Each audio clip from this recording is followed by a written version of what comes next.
What goes up must come down, right? But what if what goes up into our atmosphere doesn't come down in the same place?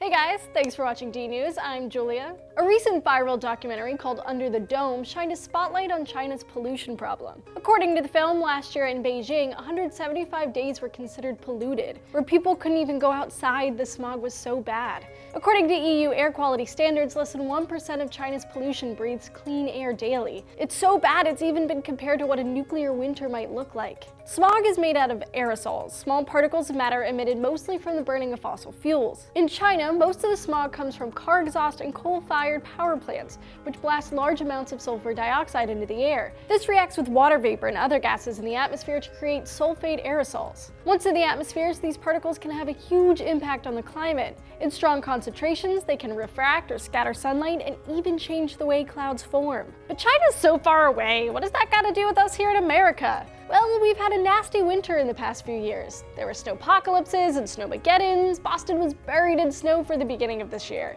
One study published in the Proceedings of the National Academy of Sciences suggested that China's pollution is to blame. A team from NASA's Jet Propulsion Laboratory and the California Institute of Technology found that once these aerosols enter the atmosphere, they don't just hover above China. They're picked up by wind currents and they move fast. Particles moving in the atmosphere at 16.4 feet per second will travel thousands of miles in a week. China's pollution can travel across the Pacific Ocean. Along the way, it makes clouds bigger and wetter. The particles give the water molecules something to cling to. This may make more storms and make them bigger and wetter, and in turn changes the polar jet stream, and then everything gets all messed up and we get worse winters. Although not surprisingly, the researchers say they haven't reached a final conclusion. And say it with me, people, more research is needed. But smog isn't the only thing going into the air. Two recent studies showed how dust from the Sahara Desert might feed the Amazon rainforest. In the same way that smog is picked up in the atmosphere, so is dust from the desert. One study, published in Remote Sensing of the Environment, found that wind and weather pick up 182 million tons of dust from the Sahara a year. The dust then travels 1,600 miles across the ocean,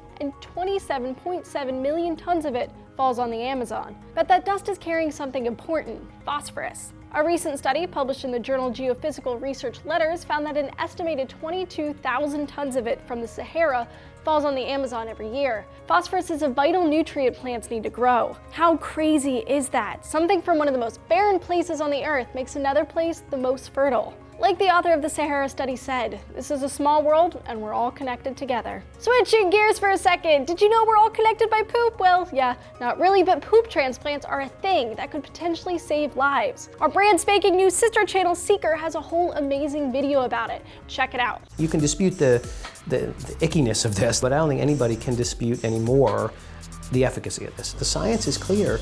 It's like a miracle. So make sure you check out that video, it's the first link in the description below, and subscribe to Seeker so you never miss a video. Do you have any other questions about how crazy connected our world is? Let us know in the comments below. And while you're at it, don't forget to hit those like and subscribe buttons and keep coming back here. We have new episodes every day of the week.